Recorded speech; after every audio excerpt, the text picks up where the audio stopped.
considerado uma viagem, né? Mas dá um pulinho ali. Partindo da Savassi são 15 quilômetros por meio da Avenida Amazonas, distância menor que a orla da Lagoa da Pampulha. Em menos de uma hora, nossa equipe chegou à cidade industrial. Por causa desse título, muitas pessoas ainda acham que o município se reduz às grandes fábricas. Engano enorme. Contagem é um berço de arte, cultura, natureza e grandes personagens. No trem, a gente conta histórias sobre Minas e os mineiros. E aqui no podcast Nos Trilhos do Trem, vocês vão acompanhar um pouco mais dos bastidores das nossas expedições, curiosidades não contadas e, claro, muitos causos. Até porque a gente gosta de uma boa história, né? O mineiro adora um dedinho de prosa.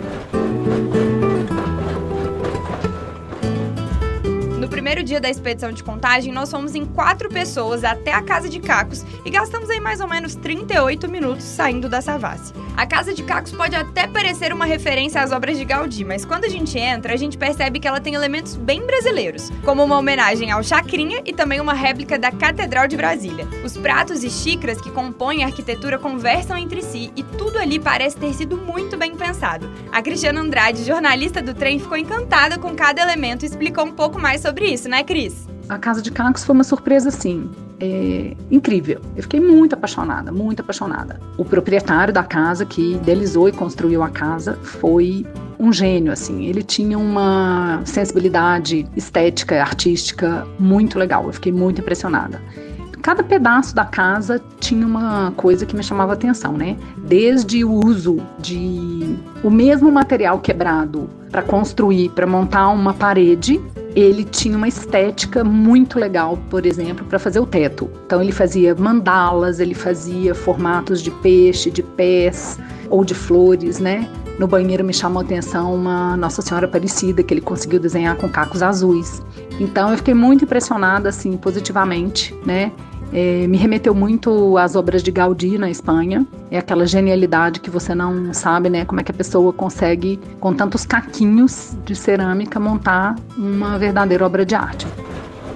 Além da Cris, a gente está recebendo aqui hoje no podcast o Ian Laporte, videomaker que acompanhou a expedição de Contagem. Bem-vindo, Ian! Bia, muito obrigado pelo convite. Tô bem feliz de estar aqui hoje. Vamos lá, vamos falar um pouquinho sobre essa expedição pro pessoal, né? Foi muito legal, né, Ian? E talvez uma das grandes surpresas positivas que a gente tenha tido nessa expedição, né, Ian, foram os parques. A gente visitou o Parque Ecológico de Contagem, que é muito organizado, e isso é fruto do Cadinho, que é o gestor e criador também do projeto Trilhas da Leitura, com espaços reservados para festinhas, piqueniques, tem vários bancos espalhados. É aquele lugar que atrai família, pet e quem quiser ter um momento de descompressão, né? O que você achou desse lugar, Ian? Nossa, Bia, eu achei incrível, porque eu acho que a gente que tá acostumado com esse ambiente urbano, a gente tem visto que os parques hoje não têm comportado, muitas vezes, tantas dinâmicas pra gente poder levar a família. E a proposta do Cadinho, ele tava super empolgado quando ele foi mostrar pra gente. O parque tinha uma trilha incrível, né? Com várias pontes pra poder passar, que eu acho que pra meninada é bem legal. Mas o mais importante, eu acho, assim, desse parque é que ele parece que ele é uma disruptura desse ambiente urbano, né? E contrasta com esse título de cidade industrial, né? De Contagem, que muitas pessoas pensam que fica só ali nas indústrias, mas na verdade tem uma parte de natureza muito forte, né? Nossa, isso é muito interessante, né? Porque se a gente parar pra pensar que às vezes no final de semana a pessoa ela quer passar um momento em família, né? Ela quer ter aquela pausa, poder curtir um tempo, eu acho que lá é um ótimo lugar pra poder fazer isso. E ainda teve também o Parque Cataguás, que é o antigo Fernão Dias, que proporciona lazer com um acréscimo de trilhas e pistas preparadas para receber os atletas. Foi muito legal esse parque, porque a gente teve a oportunidade de entrevistar o Vander também, né? Que é um artista de Contagem e que usa o parque desde que ele era criança. E tudo isso encheu minha cabeça, assim. Então a gente vinha todo final de semana para poder fazer piquenique aqui no parque, para poder brincar. E eu tenho, inclusive dessa época, tinha um balanço, que são esses balanços que tem aqui atrás. Toda vez que eu subia no balanço, eu colocava os 2 pés de baixo, eu e minha irmã. Então quando eu descia, o balanço apertava os meus pés. E eu tenho até hoje os calos nos pés por causa disso. Toda vez que eu vou comprar um sapato, eu me lembro desse balanço e do parque. Então o parque voltou há um tempo atrás, ele voltou a funcionar bem nessa época que eu comprei a bicicleta e tal. E eu comecei a vir para cá todo dia para poder andar de bicicleta na trilha. Você ia pegar uma bike e andar ali? Como é que foi esse momento pra você? Assim, difícil, né? Eu não sei andar muito bem de bicicleta, mas a gente viu várias outras atividades ali também, né? Igual o primeiro parque, o Parque Ecológico, esse também tem várias atividades familiares. E foi muito incrível, porque eu nunca tinha tido uma experiência de poder estar dentro, né, do lugar onde as pessoas correm com a bike. Isso foi bem legal também, é uma área muito grande, e eu não lembro de ter visto em Belo Horizonte, mesmo nos bowls, né, eu sou daqui de Belo Horizonte, não lembro de ter visto nenhum parque ou alguma proposta do tipo, não com um tamanho igual é lá, né. Então, achei bem legal. Agora, acho que pra eu correr, pra eu andar de bike, acho que vai precisar de um incentivo um pouquinho maior. Mas é muito legal porque é isso, né, você vive ali a cidade de formas diferentes, dentro da própria cidade tem um lugar que você pode ter uma descompressão, que você pode reunir ali a criançada, a família. Isso é muito importante para viver mais a cultura da cidade, né? E é interessante, né? Porque quando a gente pensa em Contagem, eu acho que Contagem foi um lugar que me surpreendeu muito por a gente ter vivido vários lugares em que a gente teve essa ruptura, verdadeiramente, assim. Uma ruptura do ambiente urbano para um espaço onde você tem contato com a natureza, o tempo é diferente, ele corre diferente, a gente consegue descansar, a gente consegue ver beleza nas coisas, histórias muito ricas também. Contagem tem muita história, e falando nas histórias inusitadas, a nossa equipe foi no rodízio de ovos. Você já tinha ido no rodízio de ovos alguma vez na sua vida? Em algum rodízio de ovos, Ian? Sendo bem sincero, acho que foi a primeira vez que eu ouvi falar disso. Eu ainda fiquei bastante na expectativa, né? Porque quando a gente fala, né? Exatamente, poxa, um rodízio de ovos, o que vai ter, né? O ovo é uma coisa que tá tradicionalmente no prato aí dos brasileiros, né? É uma coisa corriqueira. Será que pode oferecer pra gente algo que seja verdadeiramente inusitado, uma surpresa boa? E realmente foi, né? Foi muito legal. O rodízio de ovos, ele acontece no Tropeiro do Zezé, e a orientação que a gente recebeu na Ian foi simples: chegar cedo, porque a fama do local é grande e a clientela também. A única pergunta feita é se o tropeiro é com ou sem cebola. Eu acho que a gente foi unânime, né, Ian? Todo mundo pediu com cebola. Nossa, e acho que foi a melhor escolha que a gente podia ter feito. Deu o borogodó no negócio. Nossa, sim, sensacional. Eu sei que o rodízio, né, ele é focado na questão dos ovos e é bem gostoso, né? Eu acho que dá aquela possibilidade da gente escolher como a gente gosta do ovo, né? Mas o que coroou foi o tropeiro.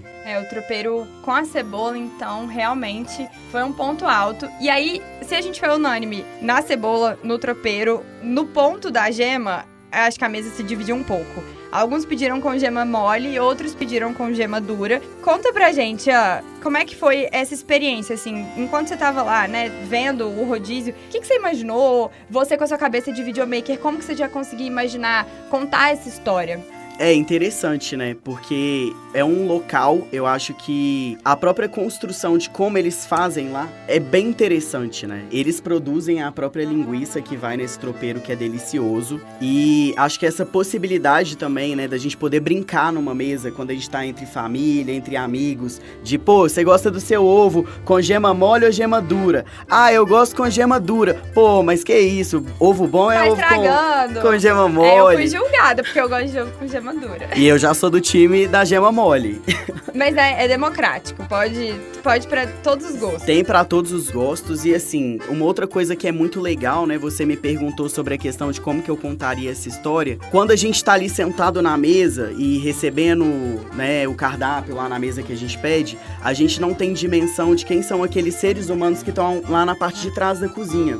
E eu tive a oportunidade de poder gravar algumas cenas lá atrás e foi bem legal, porque são pessoas, assim, extremamente simpáticas. São pessoas que parecem realmente gostar do que elas estão fazendo ali. E o cuidado que eu vi elas tendo, né, tanto com essa questão do ponto das gemas, dos ovos, pô, foi bem legal.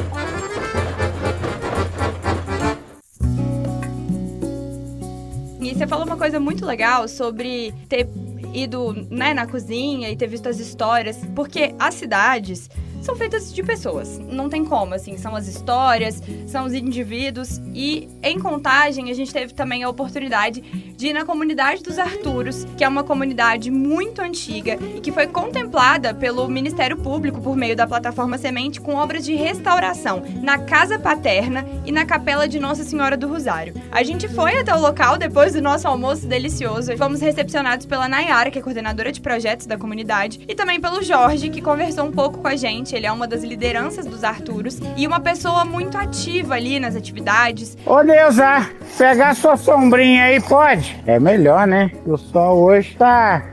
Pode ficar de boné, tira o boné, atrapalha. Como você se sente mais confortável? Então, do jeito que eu vou. E é muito interessante ver como que a resistência, né, dessa cultura, dessas tradições, elas vêm através dessa simplicidade, como, por exemplo, a gente ir lá ser recebido na casa do pessoal, poder conversar, ser muito uma conversa entre familiares, né? Ah, peraí, deixa eu chamar fulano ali pra fulano poder falar um pouquinho. Isso é uma das coisas que eu mais gosto, assim, em tudo que eu faço, sabe? É poder ter esse diálogo, é poder estar presente dentro desse calorzinho dos mineiros, Sim, sabe? sim. Isso é muito bom. E eu acho que essa questão da resistência, a gente vê também diante dessas obras de restauro. Poxa, é uma das coisas mais incríveis e pra mim foi uma cena que me marcou muito, não sei se pra você, foi a hora que a gente foi conhecer o altar. Era um altar maravilhoso, eu nunca vi nada com tanto carinho, com tanto cuidado, ao mesmo tempo simples, mas ao mesmo tempo também, assim, a gente vê que foi feito de coração e com uma fé muito grande. Simboliza muito pra eles, né? E teve algum momento, assim, que te marcou, alguma cena que ficou guardada na sua cabeça? Eu acho que dentro ali da conversa que a gente tava tendo, né, no quintal do pessoal, eram todos parentes. E eu consegui reparar uma coisa que é um valor muito importante quando a gente fala de comunidades tradicionais, que é a questão de hierarquia. Mas a gente não vê a hierarquia daquele modo que a gente está acostumado. Como algo pesado. Exatamente. A gente vê como o respeito que as pessoas têm por quem veio antes e pelas histórias que a pessoa carrega, né? É muito importante. Existe muito mais um valor dentro do que é o saber do que necessariamente o conhecimento puro e simples. Isso foi uma coisa muito forte mesmo. Pra mim também dentro da comunidade, porque o Jorge falou isso várias vezes. É uma hierarquia, mas que é isso que você falou, né? Não é uma hierarquia de peso, é uma hierarquia de respeito, de carinho, de valorização desses antepassados. Então, a própria restauração é essa valorização. Inclusive, uma das coisas mais marcantes pra mim foi quando a gente tava conversando com o mestre Bengala e ele contou qual era o sentimento dele vendo aquela restauração, como aquilo era importante pra ele e pra comunidade. Olha, quando a gente viu, tirando as coisas velhas que a gente está acostumado, o coração doeu muito. Mas só que a gente sabe que precisava e precisa de fazer. Por quê? O movimento vai crescendo, a casa muito antiga. É melhor mexer com ela agora e fortalecer para nós ter ela para muitos e muitos, para meus vindores ver tudo isso aqui, do que ela ser demolida igual já foram outras, né? Onde eu fui criado aqui mesmo, era um casarão de pau a pique, grandona, com assoalho de tábua e tudo, não existe mais.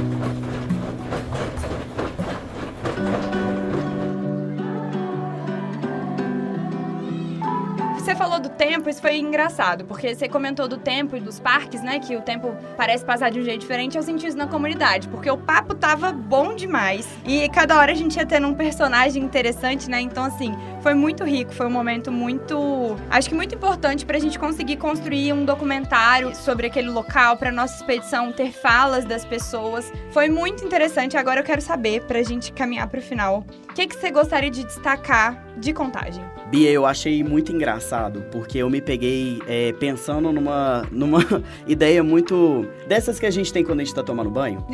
Mas eu tava pensando assim, eu acho que o nome do projeto é um nome que é muito interessante, porque assim como a gente viaja pela primeira vez de trem e a gente vê ali as paisagens e a gente se deslumbra, eu acredito que Contagem foi uma dessas paisagens que nessa viagem de trem que eu tava fazendo se tornou uma paisagem nova pra mim.